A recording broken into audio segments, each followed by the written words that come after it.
Chapter 9. Crisis of Condor.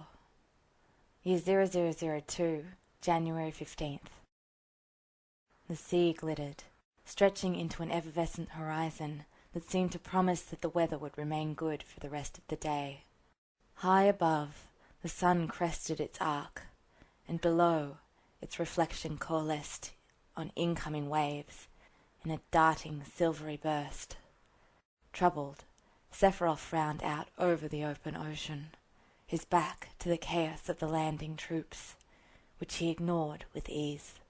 His silver hair whipped around him, caught in the mixing sea breeze and the tumult of helicopter rotors, while near his feet, Veery attempted to capture the fluttering corner of his coat, or tugged gaily at Masamune's sheathed tip. The little black chocobo had grown larger, now reaching mid-calf to Sephiroth, and it was beginning to get small black feathers at the edge of its wings, rather than the soft, fluffy down. He was also growing to be more of a handful, but Sephiroth had refused, since that day, to seek aid from the blonde trooper. His frown deepened momentarily, before smoothing away. Cloud strife. Sephiroth had pulled the trooper's file almost immediately after the incident on December 17th. What he had found had been both disappointing and intriguing. Cloud strife was, for all intents and purposes, completely unremarkable. He was a boy from a small hamlet on the western continent called Nibelheim, a reactor town of no real notice or worth. The only thing of note was that it was home to one of Shinra's first reactors, and to a manor that belonged to Shinra as well. There had been otherwise very little information. What, then, did that say about Cloud Strife himself? All of 15 years old, had enlisted when he was 14, had been shunned into the regular forces as a private, a grunt, and attempted, and failed, to make a soldier. No name, nothing special, of no interest to anyone. He was apparently a boy with a chip on his shoulder, and something to prove if the reports his CO had given were anything to go by. It was baffling, and it irked Sephiroth that none of it added up, or fell into place. How had this meager, uninteresting child transformed into the warrior who had met him blade for blade, even if only for a short span of time? A child who, when Sephiroth had been in his presence, had been silent and almost as detached from those around him as Sephiroth himself. This stranger that had brought about that strange, buzzing awareness, and something so much stranger. Sephiroth would have brushed it off as mere coincidence, a trick of a mind deprived of rest, and overtaken by stress and irritation at his own failings, perceived or otherwise, but he could not brush off the feelings of sameness. Unconsciously, Sephiroth rubbed his thumb and fingers together, the leather of his glove rasping slightly, and brought his hand up to his gaze. There was nothing different about himself, though he had noticed some time after the encounter that the irritating mental noise had ceased, so the only explanation was that Cloud Strife was somehow special. Just like Sephiroth was. Not even Genesis and Angeal had been able to be that, no matter how Genesis had striven for it. It had been that mental buzz that had driven Sephiroth in all his interactions with the boy from the beginning. When first he had landed on Midil, it had been there, so strange and prevalent, like a thunder spell running over his very nerves. It was what had driven him to draw the boy away, out of Junon, and back to Midgar to avoid Hojo's presence. Alongside Sephiroth's own distaste for the miserable man, there had been a healthy dose of paranoia. At that time, he had yet to pinpoint the cause, had yet to figure out where this mental and perhaps psychological reaction was coming from. Sephiroth had refused to let anyone find out before him on the off chance that it could be used against him. It was something that nagged at him still, and drove him to play at least somewhat surreptitious guardian for the boy. He counted himself lucky that Zack took on the overt role. Sephiroth doubted that even his paranoia and curiosity would have stood up otherwise. More likely, he would have just killed the boy and been done with it. Still, there was an urge, a drive to seek the blonde out, to wrest the answers Sephiroth craved from him by any means necessary, by word, by hand, by blade point.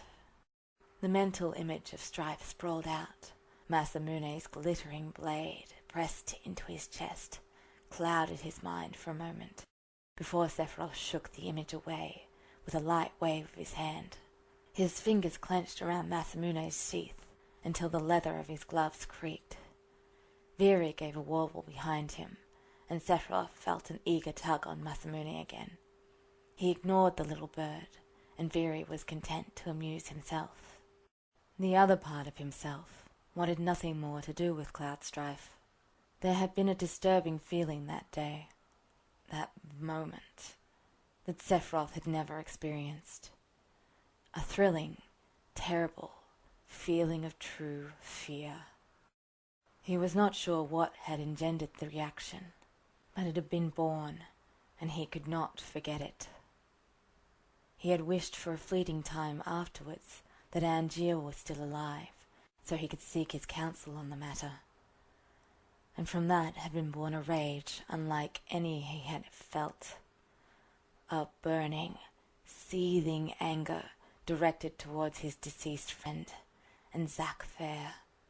It had been a bitter anger that had wanted to destroy and rend until it could set everything back to rights, or leave everything in ashes.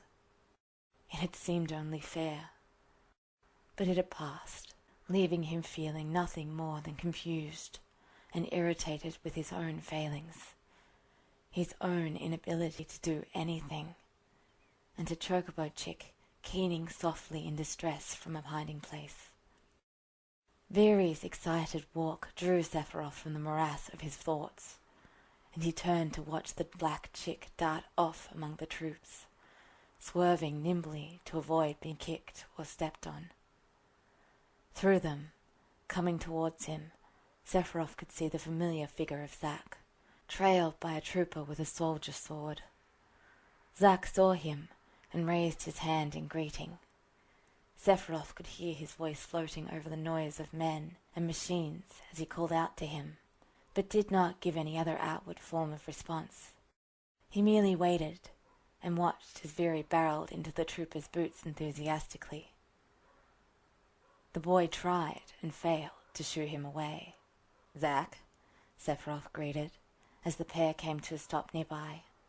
"Hey, Sephiroth, it's been a while. You been hiding in that library this whole time?" Zack teased jovially. Sephiroth blinked once and sent him a sidelong look. "I have duties that take up my time," he said simply. From beneath his lashes he observed the trooper who stood slightly behind Zack, as if to use the first as a human shield. Outwardly, though, he acted as if Cloud didn't exist and swept past Zack. He paused a few steps beyond the pair. "Viri!" The chocobo looked up from his affectionate nibbling of Cloud's boots at the quiet but firm command. With a warble that sounded put upon, the chocobo obediently trotted to Sephiroth and began to follow him as he strode along the helipad. After a moment, Viri reached out and snagged a beakful of Sephiroth's trailing coat. Sephiroth stopped once more and frowned over his shoulder at the young bird. "Viri," he said, "climb." With a happy chirp, Viri jumped up, undersized wings fluttering, and using his beak and claws to scale Sephiroth's coat until he was perched firmly on his shoulder. "Well, I'll be," Sephiroth heard Zack mutter. "I don't know if I'd be more surprised about who taught who what." Sephiroth chose to ignore him and made his way to a case of narrow industrial stairs that led down to a second platform of the landing pad. It was here that everything was gathered, being further removed to lifts to be transported down and loaded into trucks that would take them to Fort Condor. The troops accompanying the mission were lined up and at attention. In his peripheral vision, he could see a few heads turning, whether just to catch a glimpse of him, or because of the chocobo perched proprietarily on his shoulder armor, he didn't know. Both were as likely as each other, and neither particularly mattered to him. Behind him he could hear the sound of footfalls, as Zack and the trooper followed after him. Sephiroth strode past the front line of the troops and came to a stop, gazing out over them, though he didn't say a word. Zack halted a few feet away, and Sephiroth gave him a faint nod. "I guess I'm taking care of things then?" Zack mused aloud. "I think I can manage that." More quietly he added, "I hope." As Zack turned to address the troops, his phone began to ring. Zack took a moment to flash Sephiroth a sheepish grin. Sephiroth gazed back impassively as Zack pulled his phone out and flipped it open. "Hello? Lazard?" Zack's face fell still, wearing a bemused half-smile. Then, at last, he said, "Yes, sir." The phone closed with a harsh snap, and Zack turned towards Sephiroth. "Sephiroth, Lazard wants me to report to the Junon branch office. I've got another mission that takes priority. The President himself demanded I get moving on to this one since he couldn't get you reassigned. But, Sephiroth waited idly as Zack fumbled with whatever he wanted to impart, watching as he scratched the back of his neck, head bowed. When Zack spoke again, he wasn't even addressing Sephiroth, but his quiet little shadow. "Bad news is, it's a sensitive mission, and Lazard specifically said that you have to stay here, Cloud." His gaze bounced back over to Sephiroth, and Zack smiled wryly. "He has clearance for this, but—" Sephiroth swept his gaze over the pair and nodded sharply. "This isn't an issue," Sephiroth said. "This mission is nothing but routine." Zack nodded in agreement, though there was still something off. Something uneasy in his expression that set Sephiroth's hackles on edge. Zack reached out and clasped the trooper's shoulder in a tight grip. Sephiroth couldn't help but wonder what Zack knew. Was he hiding whatever secrets Cloudstrife had? Sephiroth narrowed his eyes slightly, gaze flicking between the two, before he drove it from his mind and prowled past them to address the men. Almost tauntingly, Zack's words followed after him. "You gonna be okay, Cloud?" Arranged before him were several lines of regular infantrymen, at the front of which were a number of third-class soldiers. They stood at stiff attention, eyes hidden behind the visors of their helmets, but attention quite obviously focused on him. Sephiroth swept his gaze over the assembled men and let his hand rest lightly on Masamune's hilt. From the corner of one eye, he watched as Zack's protege moved down the lines with quick efficiency to position himself among the infantrymen at the back of the assembly.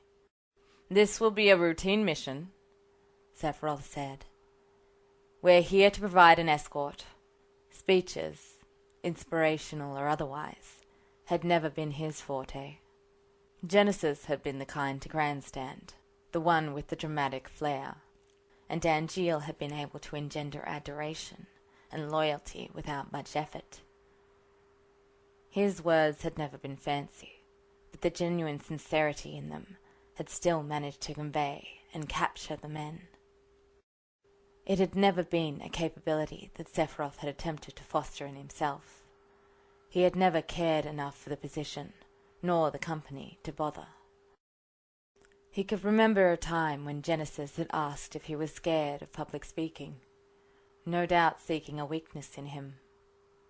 Sephiroth had informed him that he saw no point in it, and had endured a lecture from Angeal on the importance of morale, the belief in a superior officer, and how Sephiroth was someone that they looked up to, that he had the capability to move men to great efforts merely by his words. Sephiroth hadn't cared then, and he didn't care now. If he ever had need of the skill, Sephiroth had little doubt in his own capacity. He would do what was necessary as he saw fit.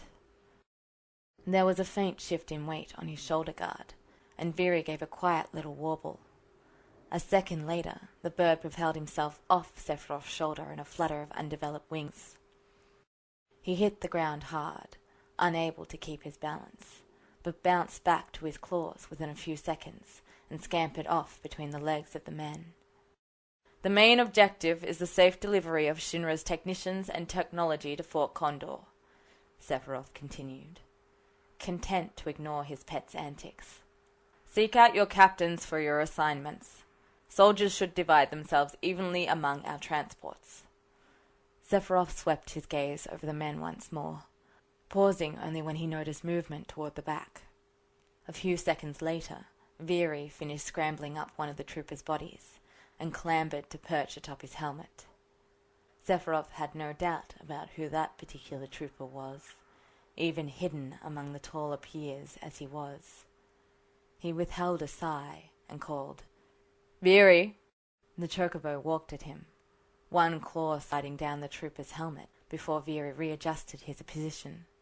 He turned away dismissively. "Strife, bring the bird." Behind him there was an immediate bustle as men broke rank and went about preparing for their departure. Sephiroth strode towards the lift without looking back, though he did pause upon reaching it. A group of infantrymen were clustered on it, one of their number hovering over the controls. They waited, staring at him as if trying to decide whether or not they should go down. Sephiroth lifted his gaze skyward and ignored them, his fingers tightening momentarily around Masamune's hilt before he released it. He could not say that he was pleased to keep company with the boy. Sephiroth was undeniably curious about him. He had been since the first meeting in Medeal. However, he was unable to shake the wariness that their final, until now, meeting had caused. The rush of feeling that had lanced through him had been staggering. The familiarity, possessiveness, the sense of belonging. It had rattled him more than Sephiroth could even care to admit, and yet drawn him just as much. He had wanted to flee. At the same moment he wanted to reach out and sink into the pool. It had been a siren's song, and it wasn't until he had left them long behind that the crazed feeling had left him. He'd stayed as far from Cloud Strife as he could since then. It was cowardly, and Sephiroth hated it, but he had not been able to bring himself to go near the boy again. Now, here he was forced back into close contact, and he could not deny it was perhaps a blessing in disguise. No matter how much he wished to avoid facing the oddity, one more among many, Sephiroth knew that the drive, the curiosity, and an almost obsessive want to know would not leave him. Cloud Strife might just have answers he'd been seeking for many a year, and now was his chance to try and discover what secrets the boy hid. He was not quite sure how he would manage it, but for now he would take the chance to approach the boy. Sephiroth could do nothing less than try to satisfy his own thirst for knowledge. "Sir," the quiet word came from a few feet behind him, and Sephiroth glanced fleetingly over his shoulder at the boy. With a slight nod of acknowledgement, he said, "You will ride in the first vehicle to avoid further mishaps." There was no time to go chasing after the chocobo, let alone deal with whatever chaos Viri managed to cause. Sephiroth pivoted on his heel and took a few short steps necessary to reach the edge where the lift had been. He jumped lightly off and landed among the surprised troopers without the barest rustle of leather. Without a word, he held his left arm out, looked back over his shoulder, and waited. Viri's head poked over the edge of the landing, and the little bird gave a chuckle of delight. The chocobo puffed out his down, spread his little wings, and crouched. A moment later, he jumped off, tiny wings working as if he could fly, and reached out with his claws. He landed on Sephiroth's arm, nearly overbalancing, but caught himself with a few more flailing flaps. Veery shuffled awkwardly up Sephiroth's arm to clamber onto his shoulder guard. Sephiroth took a moment to caress the chocobo's fluffy head in approval. Veery cooed, pleased. Taking no notice of the men around him, Sephiroth strode off. The ebb and flow of troops moved unabated, always aware of him in their midst, though seemingly completely cut off from him. Sephiroth paid them no mind, ignoring them as if they weren't there at all. Veery, on the other hand, was alert and watched with interest, occasionally walking when someone shouted, as if imitating or replying. When he reached the awaiting transport trucks, Sephiroth settled Masamune against the side of the first one in line, then turned and leaned back against it. Idly he crossed his arms over his chest and watched the controlled military chaos as the men moved about the area. Many of them were transferring supplies to various areas to be shipped out to different missions currently in progress. Beyond them was the lift. He watched, out of vague curiosity, as Zack's protege leapt off as he himself had done moments before. He landed as lightly as Sephiroth had, causing a couple of nearby troopers to start, and one to drop a pack they'd been carrying. A third bawled at the errant trooper, who scrambled to regain his things and fall back into position. The boy ignored the commotion, walking calmly as it swirled around him. No one stopped him, recognizing the disparity of the trooper uniform and the soldier sword. There were many surreptitious looks, and the hiss of whispers as rumors spread among the men. A white-coated woman was making no effort to hide her interest as the boy approached the truck Sephiroth reclined against. Veery warbled in greeting, seeming to be overjoyed at seeing someone he'd seen all of a minute ago. The boy hesitated a moment, standing there warily, before he released a faint puff of air and crouched down, one hand held out invitingly. Veery jumped down happily from his perch on Sephiroth's shoulder and trotted over before attempting to scramble up the limb as he nipped playfully at Cloud's helmet. The boy's faint smile was easy to see, despite the downward incline of his head. Sephiroth stood silent. For all appearances, his gaze remained focused on the swarm of men as they moved a large piece of equipment to one of the trucks, a few white-coated scientists fluttering around them. Beneath his apparently focused facade, his mind and attention wandered. From under the cover of his lashes, he watched the infantrymen and Veery. He wondered, did they have chocobos in Nibelheim, the blonde's hometown? Shinra did not actually employ the use of birds unless necessary, as they had access to efficient and viable technology. He hadn't even seen one until a mission where one of the birds had crossed his path, seen him, and quickly dashed away. He had read about them before, seen pictures of them even, but that had been all.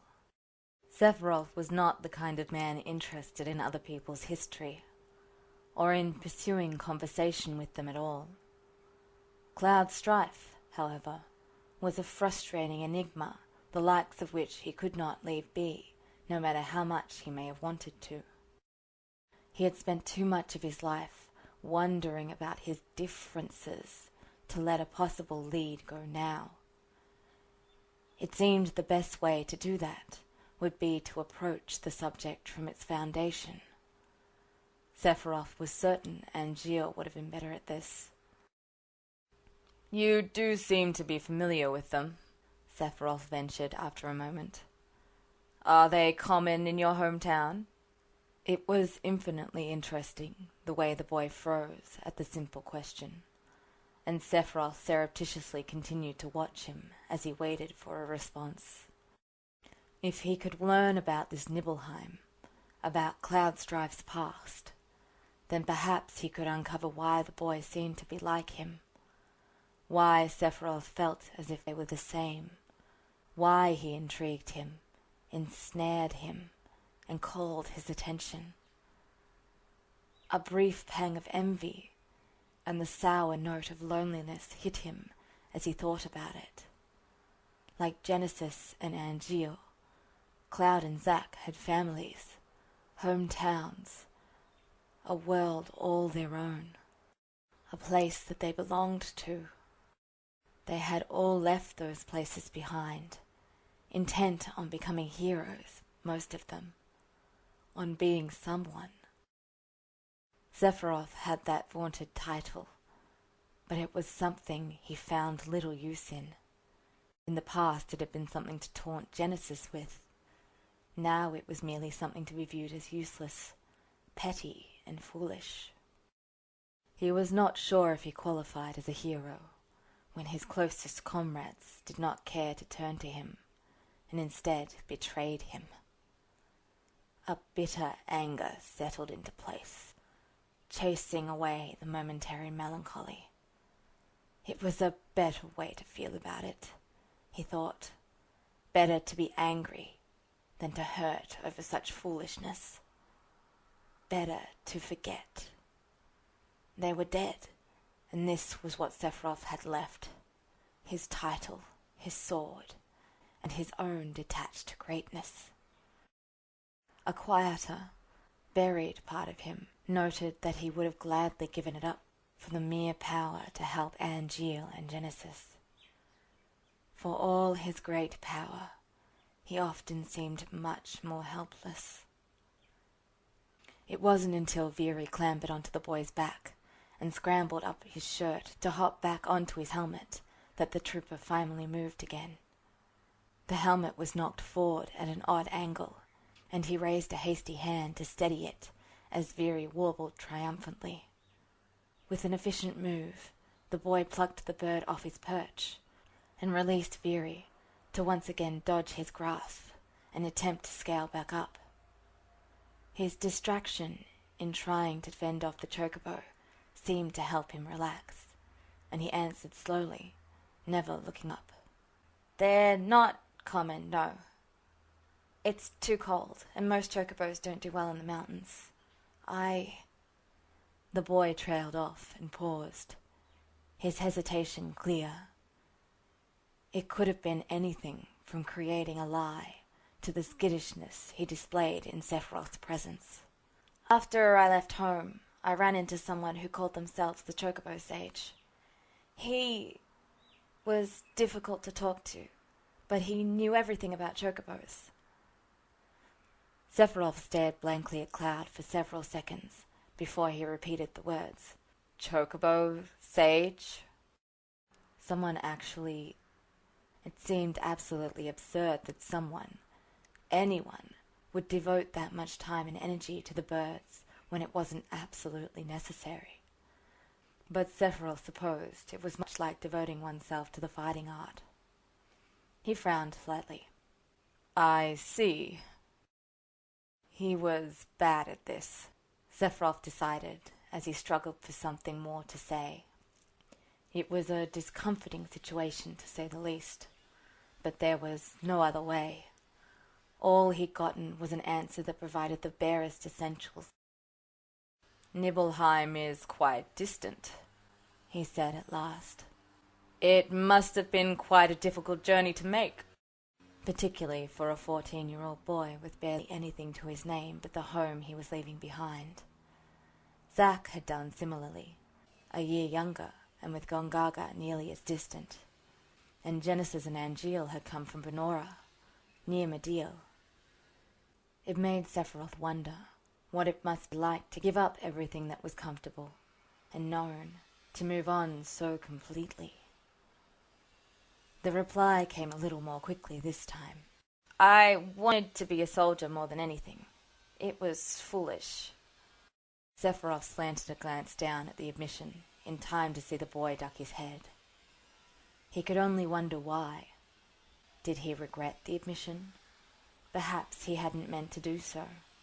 Or perhaps he was worried that Sephiroth would take him to task for it.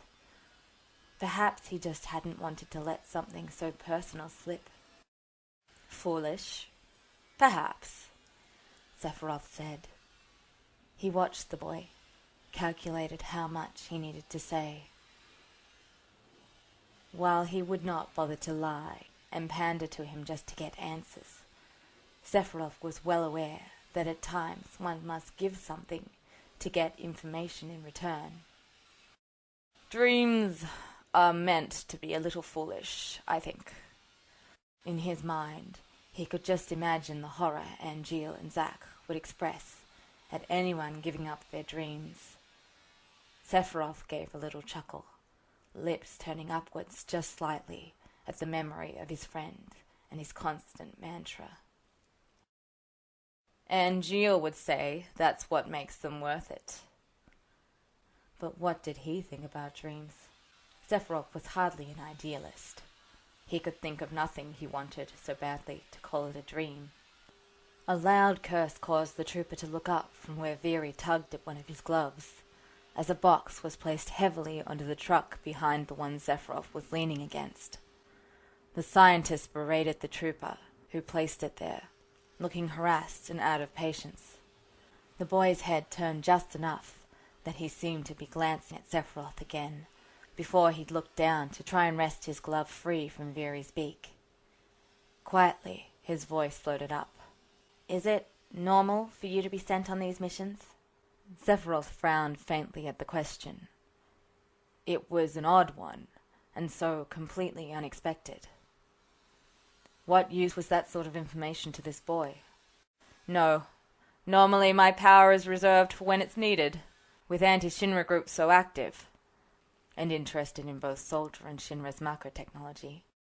It should come as no surprise that I should be deployed in problem areas. And Junon had been of interest due to the Mako cannon. The trooper's helmet tilted up, and for the first time he seemed to be really looking at him. Sephiroth made no movement to indicate he noticed. The stare remained, oddly weighty, and with it came an unfamiliar feeling. It was as if he was being weighed and judged. Sephiroth could remember very few times in his life that he'd come up against such a stare, against someone who would give him such a treatment. The first was Hojo, unsurprisingly, followed by President Shinra himself. Their blatant interest was no surprise. To them, he was a quantity that must be measured. Genesis was another, always checking and challenging his worth. Last had been the girl leader of Avalanche, with her pointed questions and strange strength. Now there was this boy with his damning stare. Sephiroth did not think he'd ever found himself feeling as subhuman as he did right then. The boy looked away sharply, and Sephiroth was left feeling as if he'd been found wanting. Another unfamiliar feeling. He was not used to feeling as if he were something pitiable and pathetic. He didn't know what he preferred, the condemnation or the pity. Neither sat right with him. "I wonder what would happen if you refused." The words were faint, a barely there mumble that Sephiroth suspected wasn't really directed at him at all. Sephiroth gave a faint, thoughtful sound and lifted his head. His silvery bangs brushed against his jawline as he contemplated the sky. After a moment, he stepped away from the truck, fingers catching on Masamune as he pulled the sword with him, and focused on the quick approach of a pair of red-scarfed officers. Though he didn't look to Zack's protege, he did respond to his quiet words. "I have refused." Zack paid for his weakness in his stead, when Sephiroth refused to pursue Genesis and Angeal. To have to face them in true battle, to face the choice of killing them, as he was bid. He'd let Zack face that choice for him, with a cold hope in his heart that Zack would be able to talk them into returning, because if anyone could, it would be Zack Fair. He hadn't. Sephiroth had resented him for it, but he hated himself for it more. With a thump of boots, the pair came to a halt before him, immediately at attention. "General, sir!" One barked, snapping off a quick salute. Sephiroth inclined his head in acknowledgement, and he reported. "We're ready to depart, sir." "Get the men situated, and we'll leave immediately," Sephiroth said smoothly, and turned on his heel to stride the few paces back to the truck. In short order a group of thirds, and 2 troopers had joined them, clearly decided the Cloud Strife counted among their numbers. Sephiroth let them board first, before turning to do so himself. He paused to turn his gaze back to the boy. "I merely saw no reason to refuse this." Even if it was farcical, and probably would not require his attention, it certainly got him away from Midgar, and if things went well, there would be some monsters roaming close enough to require destruction. His eyes flicked down to the chocobo chick still happily occupying himself with Cloud's presence. "Veery," he called. The chick's head swiveled immediately, around to him. "Climb." The chick immediately scrambled over Ego, and scaled Sephiroth's coat in a matter of moments before, after a chirp, he jumped into the bed of the truck.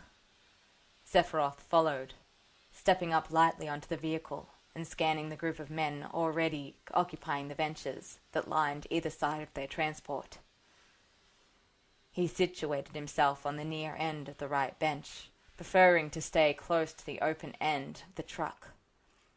It was both a strategically sound position, in that it allowed him a good view of what was going on behind them, and it kept the vague feeling of claustrophobia such accommodations often left him with at bay. He was caged enough by the thin leash that tethered him to the metal monstrosity that was Midgar and Shinra's power base, without adding to the sensation. Genesis and Angeal had slipped their leads, left him behind, and gone off together. Sephiroth had been left with nothing but the bitter taste of betrayal and the sour accompaniment of loneliness. If they had asked him, he might have left Shinra too, he thought. The only thing that kept him tied down was the fact that there was nothing else out there for him. This was everything he had ever known. Silently, Sephiroth settled Masamune into a position where the sword was both out of the way and within easy reach should he need it. There was a metallic thump as the last of their group, Cloud Strife himself, settled into the vehicle. He took the only seat left, directly across from Sephiroth, without complaint. The third next to Sephiroth had managed an impressive amount of space between them, considering their cramped conditions. There was an almost palpable air of tension among the men, though Sephiroth paid it very little heed. He had no doubt that the men were uncomfortable in his presence. As the vehicle rumbled to life, the trooper looked down to where he met Veery's beady black gaze, as the small chocobo perched upon his boot. The chick let out a plaintive warble. There was little to no room, but the boy obligingly dangled a gloved hand down, playing a game of tug-of-war. He kept his head down, gaze focused on the bird. Sephiroth's gaze drifted away and upward to take in Junon's buildings as they passed. Angeal was more suited for these sort of missions, he couldn't help but think. Angeal who, out of the 3 of them, had been best suited for dealing with people on an even level. Genesis, while certainly more extroverted than himself, and something of an accomplished leader and soldier, would have viewed such a menial chore as beneath himself. Angeal had always thrived on the simple things, had enjoyed plants and cooking, and generally been an easy-going man. It was oftentimes hard to believe that Angeal and Genesis could be successful friends from early childhood, and yet he'd seen proof of it. been accepted by the both of them to some degree. The thought brought with it a great deal of pain and bitterness that Sephiroth didn't want to examine. He directed his thoughts elsewhere, filling his mind with the current mission. It was simple, routine, nothing interesting, boring. There really wasn't even a need for him beyond pure intimidation factor. Even the threat of possible monster attacks could have been dealt with by second in this area. The only plausible reason for him to be here was avalanche, and even then the Turks had managed to deal with them thus far, bar a few minor difficulties. Sephiroth played his fingers over Masamune's sheath, his glove scraping against the casing softly. If he was lucky, there would be something to put his blade against. Perhaps even something strong enough to be worth his attention for a span. The thought brought his gaze drifting slowly towards the trooper sitting across from him, and Sephiroth gave a slow blink of contemplation. Certainly, the boy had displayed a level of skill in Medial, but the question was whether or not the skill had been real or a fluke. How much had he grown under Zack's tutelage as compared to what he already had? Sephiroth tapped a finger against Masamune and thought. It would be impossible to tell given the span of time since they'd last crossed blades. But Sephiroth could admit he was curious to see if he were truly able to keep up with him as he had in Medial. The fight had lasted such an insubstantial amount of time before Zack had intervened. Just like Angeal. Zack's intervention had been so similar, and the snapping of one of the longswords he'd wielded at the time. It had been so much like that fight with Genesis, and Sephiroth had simply reacted, snaked Masamune out, and flicked the broken half of the sword aside far enough that it wouldn't hit any of them. Perhaps it had been residual guilt over being unable to help Genesis. His grip tightened on Masamune for a moment, annoyed with the turn his thoughts had taken. There was no reason for a sense of guilt over the incident. They had chosen their path. Theory is growing up well. The quiet voice broke through the silence sharply, and Sephiroth slanted a look towards the boy. He could not help but feel bewildered that he was willingly speaking to him. All of his observations thus far had shown that Strife was rather devoted to staying away from him. Still, there was a set to the boy's jaw that spoke of determination, though Sephiroth could not fathom his reasoning. After a moment, Strife added, "It's not usual for a chick to be able to follow orders at such a young age." Sephiroth glanced down at the chick, who was now bracing both of his claws against the trooper's boot for more leverage. For a moment he considered ignoring the comment, but supposed that if he were to gain further information, it would be best to make at least an attempt.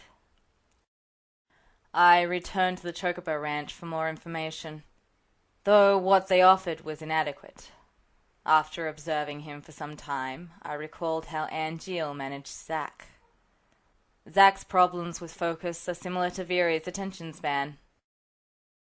By making things fun, as much as Sephiroth tried not to think of it that way, and playing to the birds, or in Angeal's case, Zack's innate nature, they seemed to react far better than trying to force them into doing something they weren't interested in. It appears to be working. Which said something about Angeal's ability as a teacher, or possibly just the quick nature of the individual. He wasn't sure. The climb command had been the most necessary, so as to keep Viri out from under the boots during battle, though there would be an issue with changing the workings of the command when the Chocobo got older. He'd also have to teach him to stay out of the way again, but he would overcome that obstacle when it presented itself. For now, he had to work with the attention span that Dick presented him with. Just like Angeal had tried to work with Zack's poor focus when he'd first become the mentor to the young soldier. Sephiroth sighed faintly through his nose, attention drifting to the side again. He had no idea where Angeal had come by his patients. The boy studied Veery for a long moment, then gave a faint chuckle. Sephiroth couldn't help but send a shuddered glance towards them, feeling bemused. It wasn't often that someone treated him without deference. Even President Shinra offered him a certain amount of deferential treatment, due to Sephiroth's advantageous position. Most certainly the troops and other soldiers didn't bother to treat him as anything but the shining hero and general he was supposed to be. There were only a few people that treated him as little more than another human being, and that was Angeal, Genesis, and Zack. Genesis had often treated him as an obstacle to overcome, but that was part of their friendship, and Sephiroth had never minded.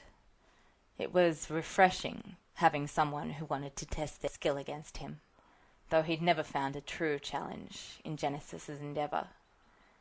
Angeal, though.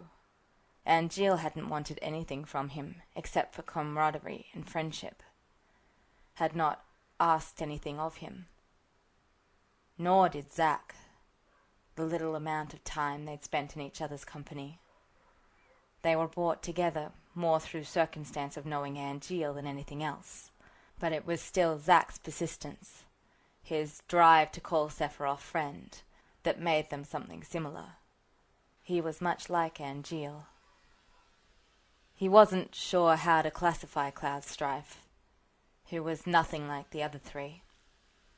He did not pursue Sephiroth's favor for friendship, or even gain, like most would in his position, nor did he seem intent on challenging him as Genesis had. Sephiroth didn't know what to do with him, truth be told. Movement caught his attention, and he turned to watch the boy in question scoot Veery up and into his lap, freeing his hand before using it to cover the chocobo's eyes. Veery warbled in confusion, perched stiffly where he'd been dropped, clearly unsure what to do at the sudden loss of both his playmate and his sight. He tried to shake the hand off, but the trooper patiently kept his grip, and soon enough Veery settled down, tucking his legs underneath him. Within a few minutes, the chick appeared to fall asleep. The ease and experience with which he handled the bird belied the tale about gaining theoretical knowledge.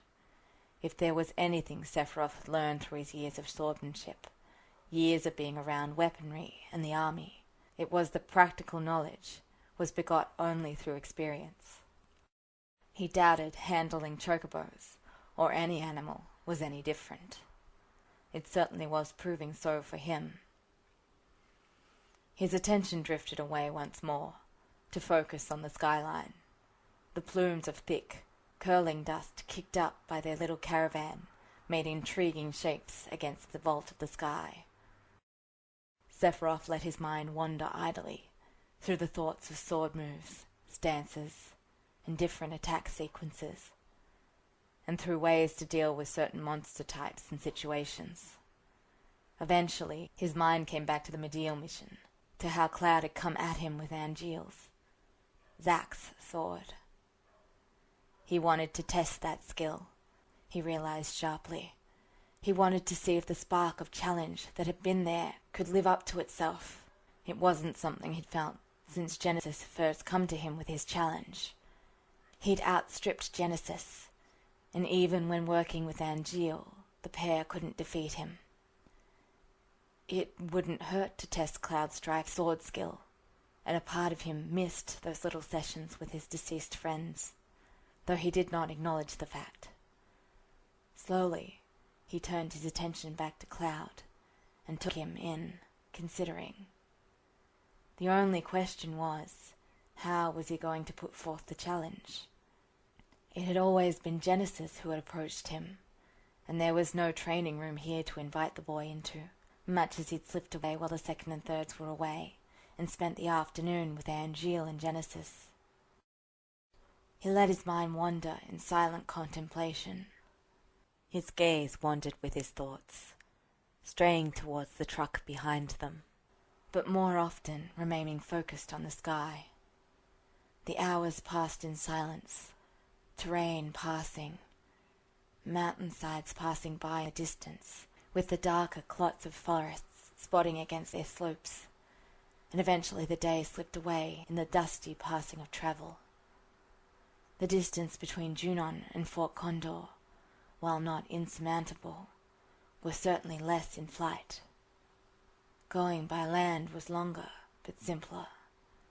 Perhaps they thought to test and see if it was enough bait to lure Avalanche out. It mattered little in the end, and Sephiroth settled back to watch as twilight faded into night, and stars spangled the sky. The man in the vehicle dozed restlessly, and Veery settled even deeper into sleep with the passing of the sun. The vehicles following them were visible only by the glow of their headlights. His hand lightly gripped Masamune, and though he didn't let himself drift, he did allow himself to relax slightly, hooded eyes trained on the unconcealed sky. Year 0002, January 16th. Cloud was struck by a sense of déjà vu as he followed Sephiroth up the slope towards Fort Condor's entrance. The presence of two troopers and their journey to the reactor mixed with his muddled memories, and for a moment he was sure he felt the biting cold of Nibelheim's wind. The phantom chill passed, and Cloud shook his head slightly to dismiss the fanciful daydream. The presence of the white-coated doctors was putting him off more on edge than Sephiroth at this point. The fact that they were going to a reactor did worry Cloud. It was a lot like the Nibelheim mission, without the threat of Jenova at the end. Or, hopefully, no Jenova. Surely Cloud's pseudo-promotion wasn't enough to change things that badly, that Hojo would move her from the long-time prison of Nibelheim. It was odd, however, that the general had been dispatched to a routine escort mission, although if Sephiroth's words were any indication to go by, not that abnormal. Cloud couldn't help but remember how the man explained so simply how the situation stood. His power? Deployed? Sephiroth had made it sound as if he were merely a weapon, used when necessary and forgotten until then. It was sad, in a way. Sephiroth didn't have anyone who was willing, or brave enough, to keep him from getting lost. By Nibelheim, even Zack's efforts to get through proved worthless, as Sephiroth had believed himself to be better than everyone, relying only on himself and Jenova's lies. He could feel his own dark feelings abate slightly in the near-universal avoidance the rest of the army had for Sephiroth. Was Zack really the only one to reach out to Sephiroth? Even now he could remember the tension and space between the infamous general and the troops beneath him during the ride out. He tried to keep his mind on the mission, on the threat Sephiroth represented, but all Cloud had been able to focus on was those damnable inches of space that separated Sephiroth from the third that had been beside him. Cloud's own side had been warm from the body he had been forced to press against. The nearness and uncomfortable necessity. While he couldn't be expected to know, Cloud had wondered if the trooper had known what Cloud was, if he too would have left a gap between them. It had hurt, in a way, and still did. Here in front of him was the man Cloud had dreamed of, had aspired to become like, and yet because of the history that he didn't even know about, Sephiroth was further than ever from Cloud. There was no way for Cloud to offer any comfort, not when the man's mocking laugh and mad eyes still haunted his thoughts. Even if he could find the words, was there anything in him that wanted to give them? Cloud shook off the cloying thoughts and the nausea they brought with them. One of the scientists, a woman who introduced herself to Sephiroth as Dr. Penning, was hiking the trail at a determined march, just ahead of Cloud and behind Sephiroth. She had sensibly not worn heels, but her shoes were certainly not meant for this sort of terrain, as she slipped on loose patches of dirt. Sephiroth didn't pause, but one of the other troopers stopped to help her catch her balance, receiving a curt nod in thanks. Cloud sighed softly, then had to catch himself as well when Veery darted under his boots. The little chick had been more than ready to stretch his legs when the vehicle had stopped, and not even Cloud could coax him back into obedience. Now he was running all over the place, darting from Sephiroth's heels to examine a bush with great interest, then trotting off as an insect caught his attention, to racing around everyone's feet and trying to trip them up. Cloud wondered mildly if Sephiroth wasn't allowing this out of some sort of petty revenge for being dragged all the way out here. At the base of Fort Condor a man stood, arms crossed over his chest and looking less than inviting. Sephiroth came to a halt a few feet away from him and said, "You will show them up." He turned towards them, and Cloud tensed as usual, his stomach twisting under Sephiroth's overwhelming stare. "Escort Dr. Penning and her colleague through Fort Condor to the reactor."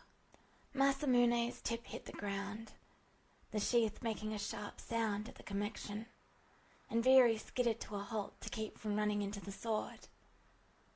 Sephiroth reached down and slipped a hand under the chocobo, scooping him up, then fetched Masamune up. Veery finished clambering up into position on Sephiroth's shoulder as the man strode away towards the steep slope at the side of the promontory.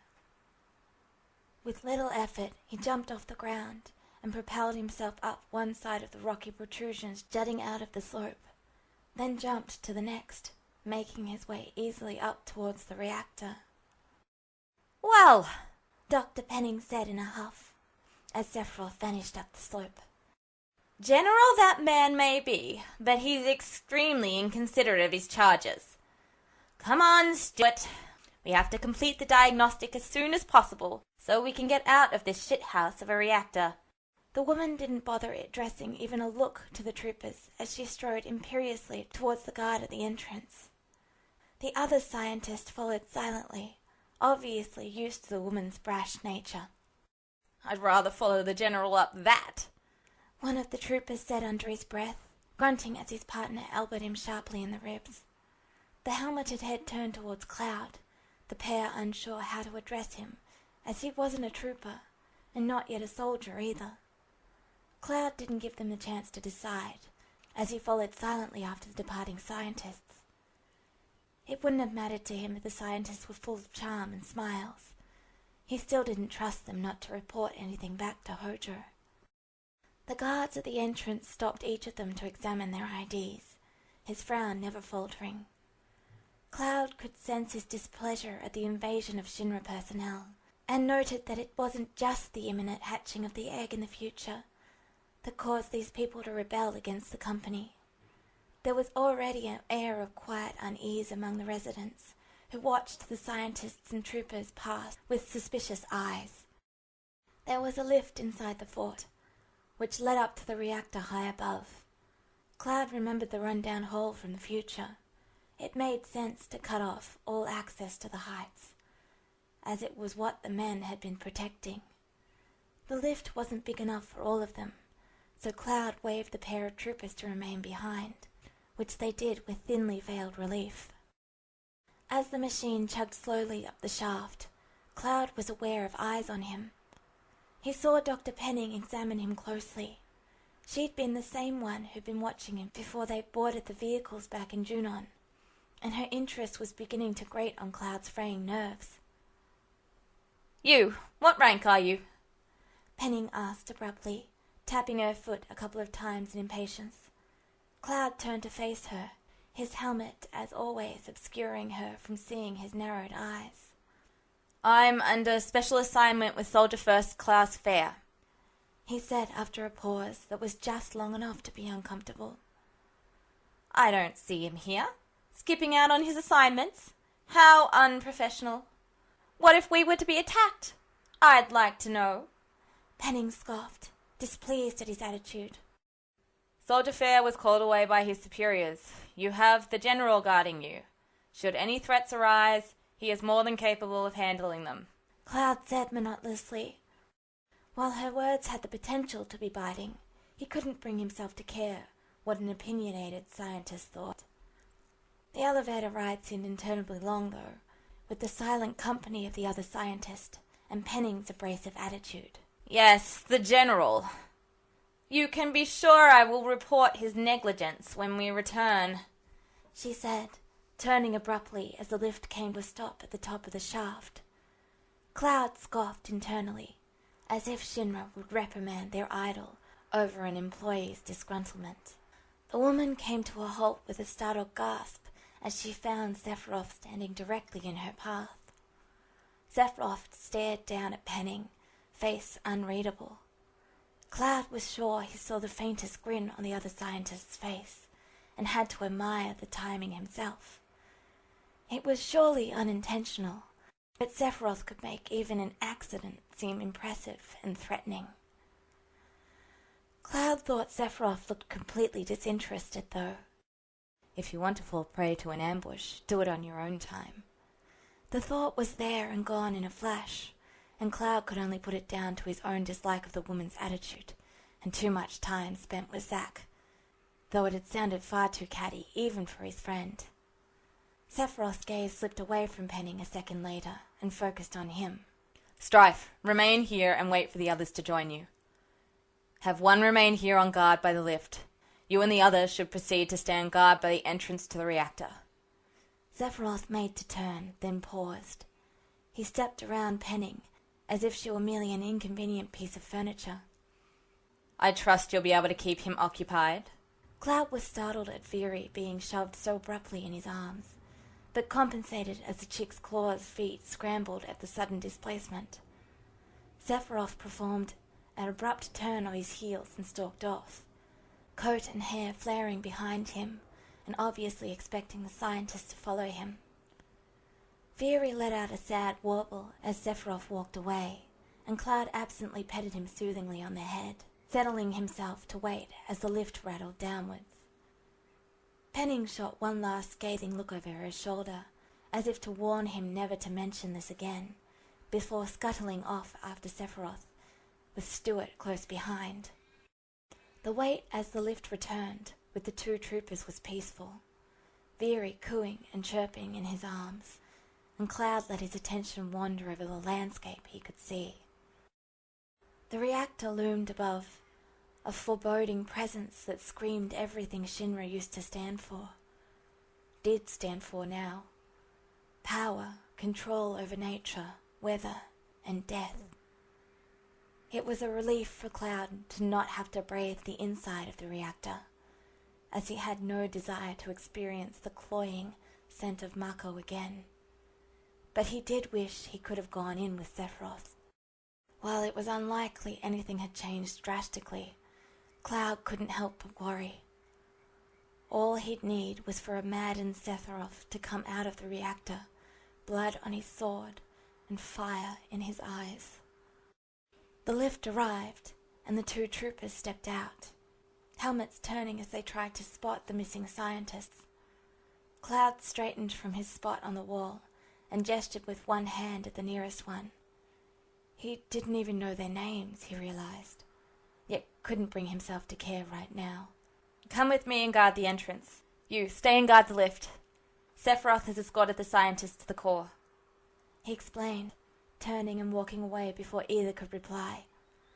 Veery began to wiggle in his arms, and after a quick survey of the area, Cloud let the chick drop to dodge at his heels. One pair of footsteps followed him, so they must have accepted that he was supposedly in charge. Cloud blinked to himself, wondering exactly when that had happened. The trooper remained silent, and Cloud did not offer any opening for conversation. Once they reached the entrance, they stationed themselves to either side of the stairs that led up to the doorway, and Cloud turned his senses to the reactor. The only thing that could be a threat wouldn't come from the outside. Veery, realizing Cloud wasn't going to either move or play, began running around the area. Luckily, not too far to make Cloud worry for his safety, as the sure footing his colour was known for made the potentially dangerous area a wonderful playground for the small bird. Occasionally Veery would look back up at the reactor's entrance, but then would return to exploring again. After a few minutes, Cloud noticed the surreptitious glances the trooper was giving him. The helmeted head would turn just enough that the trooper could look at him out of the corner of his eyes, then snap back to attention if it looked like Cloud was about to notice. It was rather comical, though slightly depressing, in that he had no idea what had caused the estrangement. A shift in the air caused Cloud to bring his attention back to the reactor, though he didn't bother turning around. He could hear bootstraps clanging against the metal of the stairs. There was no bloodlust in the air, so obviously nothing had happened despite Cloud's paranoia. Report to the reactor. I want you to join Dr. Penning in the core. Sephiroth's voice cut through the air, audible even over the constant wind that plagued the heights of the fort, and Cloud turned to see him addressing the remark to his phone. The snap as the device closed made Cloud's hand twitch at his side, indicating how on edge he was. It had all seemed to happen so fast, and yet felt like it had lasted for ages. Zack's abrupt departure, Sephiroth's confusingly sane behavior, all the fears and expectations that were falling flat in the reality Cloud was forced to face. Now Sephiroth's attention was on him once more, and Cloud felt more confused than ever. His mind screamed that this was his enemy, had been screaming it for weeks now, and yet there had been no real antagonism from Sephiroth. Cloud silently prayed for Sephiroth to move on, so they could finish this mission quickly and with no issues. At least if Zack had been there, he would have been able to buffer Cloud and Sephiroth's interactions. Without his friend, Cloud felt stripped bare in the focus of the cat-like gaze. He pushed the feeling down as best he could, knowing it was just his paranoia making him tense. Cloud regarded Sephiroth silently as he waited for the man to make the next move. A sharp click sounded in the air, making the tension in him kick up another notch. Strife, Sephiroth said smoothly. Then, without flourish, he drew Masamune from its sheath, which hit the ground with a clatter, and brought the blade up, poised for a millisecond before he lashed downwards in a sudden, swift attack. Cloud's heart pounded in his ears, the adrenaline kick making him feel lighter than air, and yet somehow the normal terror that came with Sephiroth's assaults was not there. It was such a small thing, but amidst the confusion the sudden attack had caused, the fact that Sephiroth had used Strife instead of the ever-mocking Cloud came as an enormous relief. Whatever had caused Sephiroth's attack, there was no madness behind the actions. All of that passed through Cloud's mind in an instant, as his body reacted and his sword met the swing of the Masamune. If Sephiroth expected Cloud to be thrown back, he was disappointed, as Cloud adjusted his stance to absorb the blow, then pushed back. The surprised yelp of the trooper was an insubstantial background noise, though Veery's anxious wobble caused Cloud to pause. In the moment of respite, Cloud leapt up and back, leaping on the steep slope that led to the Condor Heights. His feet slid under him due to the decline, sending him backwards until his back leg came up against a rock and gave him some leverage. There was no more time to think as Sephiroth was suddenly there, eyes narrowed with calculating guile.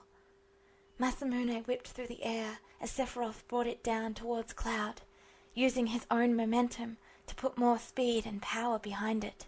I wonder if the skill you showed before was nothing more than desperation. Cloud pressed his lips tightly together against the retort that he longed to express. He couldn't let anything slip despite the poisonous words that filled Cloud's mouth with bile. It was hard to remember, with the voice a familiar purr, the Masamune's sharp edge threatening his life once again.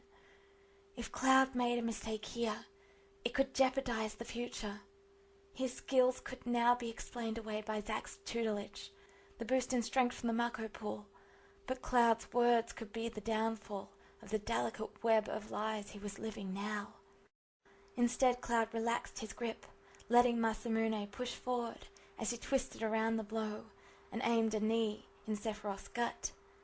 After he was driven to madness, Sephiroth had never initiated any hand-to-hand combat, preferring the long reach and deadly skill of his blade.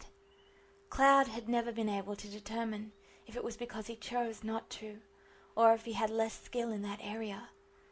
It was insane, but Cloud wanted to find something, anything, that he could cling to that was different about this Sephiroth, and since he knew the man best through combat, this seemed the best way to learn. While he couldn't comprehend the human reactions, the lack of malevolence, Cloud knew he could read Sephiroth's battle stance with his eyes closed. Sephiroth's boots hit the uneven ground and he crouched slightly, taking the blow of Cloud's knee against his forearm. The contact was bone-jarring, and a second later Sephiroth shoved forward, sending Cloud further down the steep slope. Sephiroth kicked off the incline after Cloud and reached out, his hand grabbing the smooth curve of Cloud's helmet. Sephiroth shelved and propelled himself into the air, dragging Cloud with him for a moment before he let go. The helmet dug into Cloud's skull, throwing him off balance even as Sephiroth's weight left him. His vision was partially obscured, and he hastily pulled the headgear off and tossed it to one side. It would only hinder him, and he needed all his senses when it came to battling the silver-haired man. The hum of magic in the air had Cloud twisting, one boot pushing off awkwardly against the ground as he tried to regain his center and avoid the fireballs Sephiroth had sent at him. A few were deflected by the sturdy blade, and Cloud bit back the ache as he wished for his trusty first Tsurugi again. The ability of the blade to break into pieces would have been invaluable against the magic. Somehow he had managed to dodge the rest of the fireballs, but immediately he had to contend with Sephiroth's attack again. As always, the man was on a constant offensive, not leaving Cloud a moment to breathe. Cloud frowned slightly, even as he deflected the blow, the momentum lifting him off his feet and sending him back up the slope further. He used the brief seconds to regain his balance, landing much more sure-footed before leaping forward again. Cloud knew Sephiroth's patterns, and while they were not exact to his memory, Cloud did have the advantage that Sephiroth had never fought him. With a burst of power, Cloud swung his sword hard a few feet from Sephiroth, causing the ground in front of him to explode in an expanding rip. He'd used it before on this Sephiroth, but instead of attacking at the concealment it provided, Cloud landed just in front of the dust, one of Zack's borrowed materia already glowing in the sword's slot. He let out a rapid fire of thunder spells, attempting to encircle Sephiroth and force him up into the air. That done, Cloud leapt up, sword high over his head as he prepared another powerful swing. The two blades slammed together for a second, locked mid-air as Sephiroth rose to meet him. Then the stalemate snapped as Sephiroth twisted and whipped Masamune through a series of lashing slices. He broke off his final swing and kicked out in mid-air. His boot heel hit the crosstree of Cloud's longsword. The blow knocked Cloud back up the slope again, and to his advantage, that meant he didn't fly very far before he could get his feet back under him. Cloud noted that Sephiroth had yet to land, and initiated a rush before the man had time to collect himself. He braced one hand on the flat of the blade as he collided with the Masamune again, his downward momentum causing Sephiroth to slide backwards. Cloud used the brief seconds to dart to the side, coming in for another blow that was also blocked. For once the terrain was on Cloud's advantage for the moment.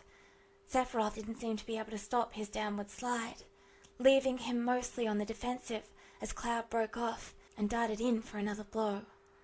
With the ease of long practice, Cloud let off a series of swings, chest heaving from both exertion and excitement as he realized this was very different from all his previous battles with Sephiroth. Knocked back again by the defensive blow, Cloud let loose an earth spell just to the side of Sephiroth's path, causing the ground to explode. He used the distraction for another attack, sword coming in a blur of metal. For a moment the world stilled. A glint of silver caught the air as a few pieces of Sephiroth's hair drifted past Cloud's face. Cloud stared, slightly dumbstruck, at the line of red across Sephiroth's cheek. He hadn't really expected to hit the man, and from the narrowing of those green eyes, neither had Sephiroth. Sephiroth kicked off the ground to put some distance between himself and Cloud. He landed lightly atop a rocky protrusion around which a thick pipe half wrapped, humming with energy from the Mako reactor above them. Slowly, he lifted his right hand upward and touched his gloved fingers to his cheek. For a moment he stared at his fingertips before lifting his gaze back to Cloud. Sephiroth gave a faint chuckle and slashed Masamune through the air challengingly. I see. He jumped off the rock and darted up the slope to bring Masamune swishing through the air. The eerie song of the blade rang around them. Cloud's legs burned as he was forced backward up the hill, and his arms were humming from the heavy blows from Sephiroth's blade. The silver-haired man's chuckle echoed mockingly in his ears, and Cloud was unprepared for the blast of energy that sent him slamming into the ground. Breath knocked out of him. A shadow passed above, and Cloud looked up to see the Masamune descending rapidly. He twisted just enough so the blade struck the ground instead, and sent a pulse of power into his materia at the same time. The dirt exploded at the earth attack, winding Cloud again as he was knocked away, but he hoped the blast had sent some nasty vibrations into Sephiroth. There was no time to catch his breath as he flipped to his feet, sending a few thunder spells at the last place he'd seen Sephiroth, in hopes of distracting him. A further flip back had Cloud landing on a boulder, sword at the ready, as he wheezed in a desperate breath of air. The air sparked with electrical discharge as Sephiroth landed lightly on the rocky outcrop directly across from Cloud. The ground between them was torn asunder from spells and blades, the air thick with dust.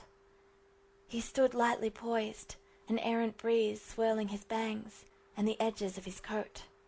Sephiroth had just lifted Masamune back into position over his shoulder, knees bent slightly to renew his assault, when the air was rent by a shrill ring of a phone.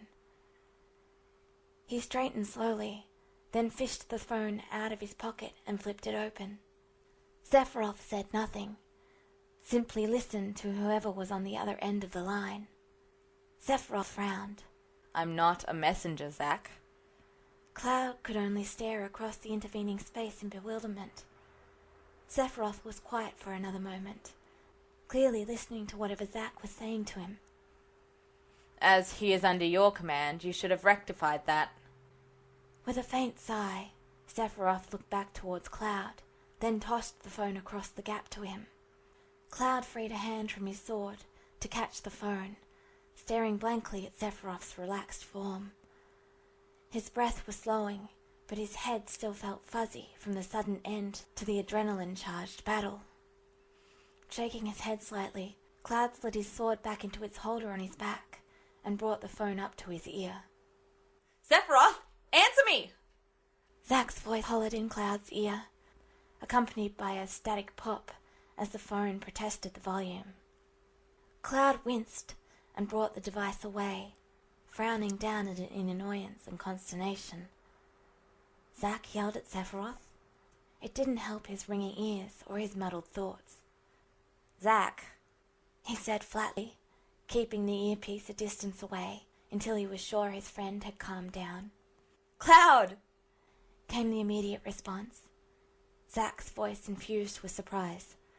Wait, you're actually hanging around close enough to Sephiroth that he gave you the phone? Is everything okay? Fine, Cloud said after a moment's pause. Was everything okay?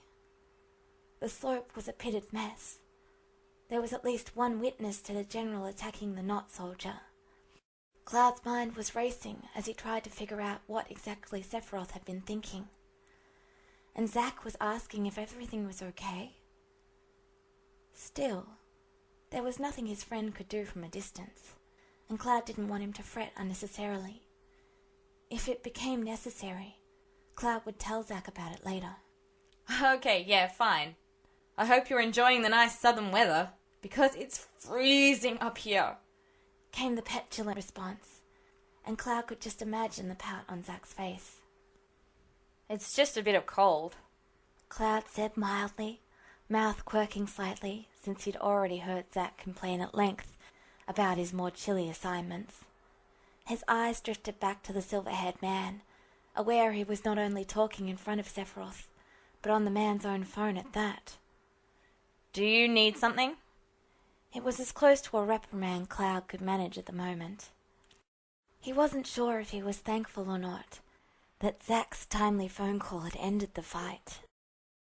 Cloud had never done anything like that before, just fought against another person in a test of skill. That seemed to have been Sephiroth's goal, as far as Cloud could tell. It had been frightening in a different way than Cloud's other battles, but it had also been oddly exhilarating.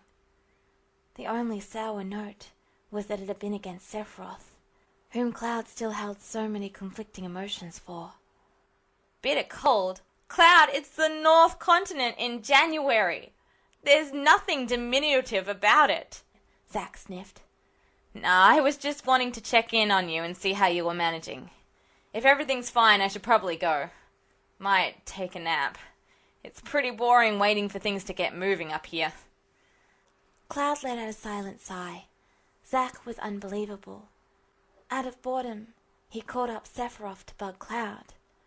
It was so ridiculous, and yet something Cloud had no trouble believing Zack could and would do often. Zack, you know what? Never mind. I'll talk to you later, Cloud said shortly, pressing the button to end the call without giving Zack a chance to respond. He blinked as the screen cleared, and the background picture displayed before it went dark in power save mode. Loveless, he mumbled under his breath. Genesis, Sephiroth said, voice smooth and faintly amused. He jumped down from his perch and began to close the distance between them to, no doubt, retrieve his phone. He constantly quoted that poem and was insistent that I needed to expand my horizons. He paused, head tilted back to look up towards Cloud as he extended his hand for the device. He changed it before. Sephiroth cut his words off abruptly, face going stony. He frowned at the phone in the palm of his hand and snapped it closed again with a little more force than was probably necessary before sliding it back into a pocket. Cloud had an odd pang of regret, and he felt there was something he should say or do. Some way to bring back the more relaxed expression the man had been wearing earlier. And the feeling surprised him. He was used to feeling inadequate when it came to reassuring or comforting his friends. But somehow Cloud found he didn't want to be shut out again from Sephiroth's attentions. It was infuriating. Cloud didn't want to be near Sephiroth, but hated it more when he was ignored. He dreaded being alone with him, yet always found his mind wandering back to the silver-haired enigma. Sighing, Cloud looked around the torn-up landscape, wondering if the redecoration would affect Shinra's efforts later, when they tried to take the fort back from its defenders. Another scan didn't turn up what he was searching for, and Cloud ran a hand through his hair. I think my helmet's gone, he said quietly. There was no way Cloud would ask further about Genesis, not when his own relationship with Sephiroth was made up of a handful of interactions, half of them fights. Cloud did wonder what Sephiroth had been like when he'd been with his friends. A tiny warble made Cloud look further up the slope, where Veery was determinedly hopping and sliding down the steep incline, warbling and flapping his wings for balance. In short order the bird had come to a sliding stop against Sephiroth's boot, chirping in complaint as it regained his feet on the new surface and shook his feathers out. It can be replaced, Sephiroth said dismissively. His gaze dropped to the chocobo chick as Veery peered up at him, looking oddly wounded at being left behind. The two stared at each other for a while before Sephiroth sighed and reached down to pick up the bird. He sent another glance towards the top of the slope. Setting Viri against his side, Sephiroth began the ascent, stepping carefully around the cracks, gouges, and loose soil as he went. The wind ruffled Cloud's hair, still full of the scent of dust they had disturbed. The only other sound was Viri's faint complaints and the snapping of Sephiroth's coat. Closing his eyes, Cloud made an effort to relax his tense muscles, trying to tell his protesting body that the fight was over already. The attack had come out of the blue, but in a way Cloud had been expecting it all this time. It hadn't turned out the way he had expected, but he was getting used to even that. He still didn't know why Sephiroth had decided to attack so suddenly. The man hadn't really demanded any information, his questions more of a taunt than a dig for answers. He hadn't fought seriously, his blows only coming heavier after Cloud had managed to get through his guard. It made no sense to Cloud that Sephiroth would need to test himself against Cloud at all. Strife. Cloud glanced up at the sound of his name, then carefully picked his way up until he could see what had caught Sephiroth's attention. The other man didn't wait for him to catch up, continuing up the hill with effortless grace in counterpoint to Cloud's stumbling progress. His lost helmet was wedged tight in between a pipe and a rock, and as Cloud tugged it free, he wondered how it had managed that when he'd discarded it much further up the hill. There was a large dent in one side, making it completely unwearable unless Cloud went through extensive cranial trauma. He tucked it under one arm in resignation as he began picking his way up the slope again. Fort Condor after dusk wasn't much different than Fort Condor at noon. With the majority of the town located inside the warren-like system of caves and tunnels that threaded up the rocky promontory, little to no natural illumination could be found within. It was instead lit completely by artificial means. The lamps were a warm yellow that created deep pockets of shadow outside of the glow they cast, and with the more rounded and natural quality of the stone rooms, created a comfortable sort of atmosphere. The caves, given over to a sort of inn, were situated below what served as the local bar and restaurant.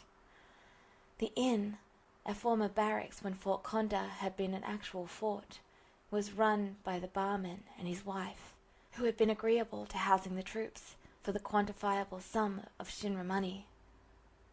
It was made up, simply, of a single common area, for which the tunnels spouted a number of rooms. Cloud swayed slightly as the lift rattled to a halt on the ground floor of the fort.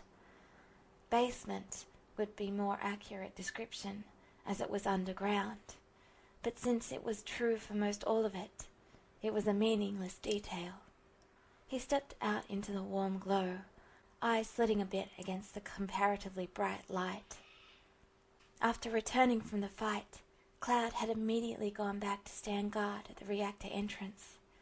Sephiroth had already left the area, to Cloud's relief.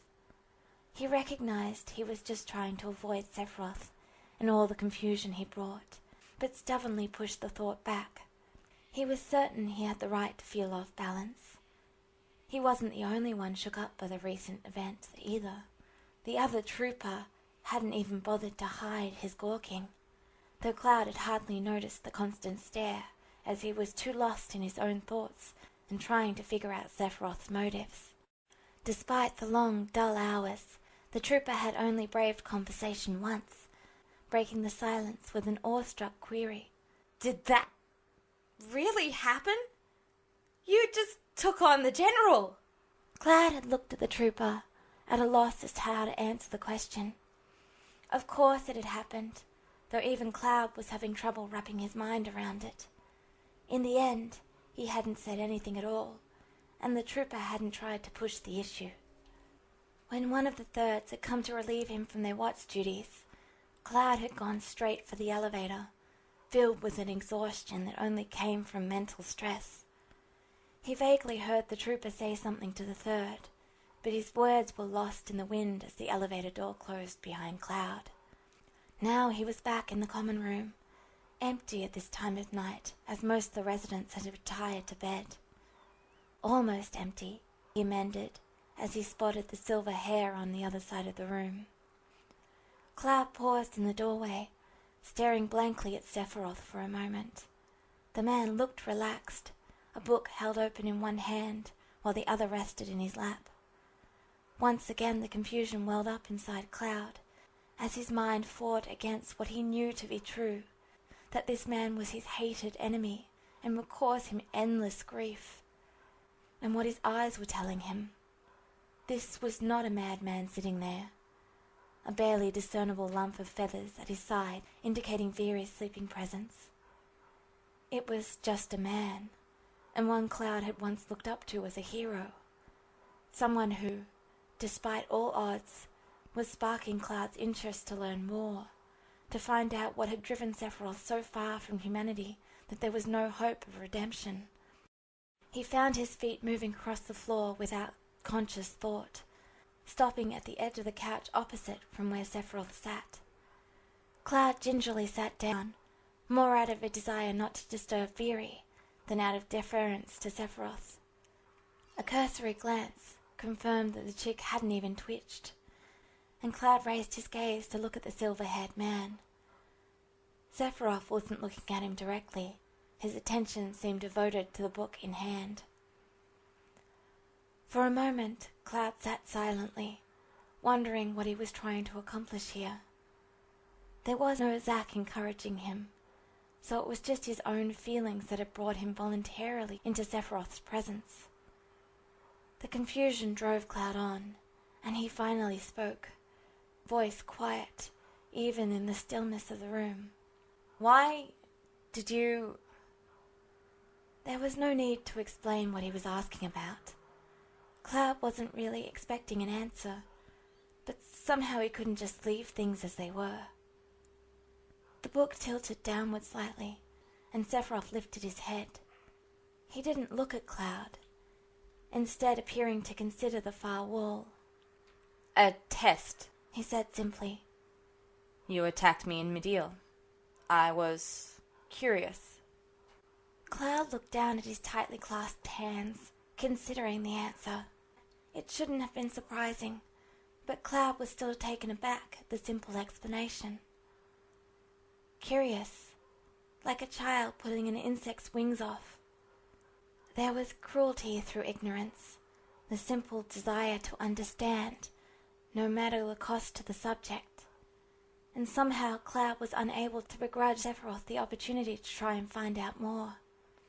It sent all sorts of warning bells through his mind, that Sephiroth might discover exactly why Cloud was so different. But on the other hand, if he was so distracted with Cloud, maybe it would be enough to keep him from going over the edge. If Sephiroth knew there was someone willing to stand up against him, at the very least it would bring him straight to Cloud each time. As difficult as he knew it would be, Cloud would make sure history did not repeat itself.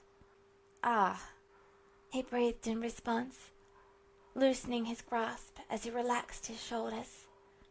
Closing his eyes, Cloud's attention wandered to the faint pull between him and Sephiroth. After their explosive contact, most of the buzz of the connection between them had died, the slimy feel of Genova vanishing almost completely. Now there was just the faintest of tugs that was a familiar feeling to Cloud. He was always drawn back to Sephiroth, even across time. He worried about the connection sometimes. There should be no logical reason for Cloud to still be feeling the pull towards Sephiroth, since the experiments had never happened to this body. Not yet, at least. The life stream worked in mysterious ways, and Cloud knew he had no hope of understanding the complexities of the situation. There was always a chance that this Sephiroth could still force his control over Cloud, bending him into becoming a puppet once again. That thought sent chills through Cloud as he remembered the overpowering presence, the helplessness as his body moved against his will. Cloud had learned to fight it to some degree, and Sephiroth's hold over him had weakened when he was returned to the life stream. That was still true here, or was it possible for Sephiroth to exert that sort of control over him again? Realizing his attention had wandered, Cloud blinked slowly, coming back to the quiet glow of the common area. It was late enough for him to retire, though he doubted he would sleep much, with how jumbled his thoughts were. There was a faint sound as Sephiroth closed the book he held. "I won't underestimate you again," he said. "The next time our swords cross, we'll test each other's skills without reservation." Sephiroth glanced down at the chocobo chick sleeping at his side, then lowered his hand to undo the single clasp, holding his coat shut. With practiced ease he was able to slide his coat off without disturbing the chick. He stood carefully, draping his coat on the cushions alongside the armor he must have removed earlier. The book he'd been reading was placed on a nearby end table before he plucked Masamune from where it rested. He split the blade from his sheath with a light hiss of metal. He tilted his head in the barest amount of acknowledgement to Cloud, set Masamune's sheath aside against the wall, then turned away. Cloud followed Sephiroth's movement as the man exited the room, staring unseeingly in the doorway. Sephiroth's words rang ominously in Cloud's mind, the promise sending trembles of disquiet through him. Of course Sephiroth had been underestimating him. That had always been his downfall, that he could not believe Cloud an equal to him, unable to defeat him. Cloud knew he was not the man's equal. He'd relied on his friends, on luck, and his own stubborn determination in the past, and it had been just enough to overcome. Would Sephiroth be able to keep his own determination? To treat Cloud seriously? The thought was both frightening and sent a thrill through Cloud.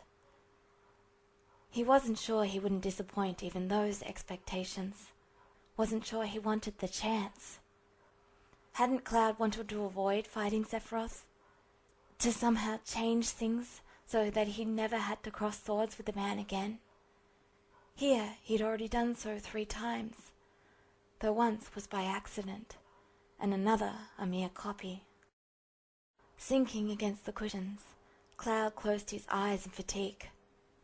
"I don't want to fight him," he whispered to himself, willing himself to believe it. Sleep would be a long time in coming, and for now the couch seemed too comfortable to leave. Vera's quiet breathing from the depths of the discarded coat was comforting, and Cloud relaxed as the lamps continued to burn through the night.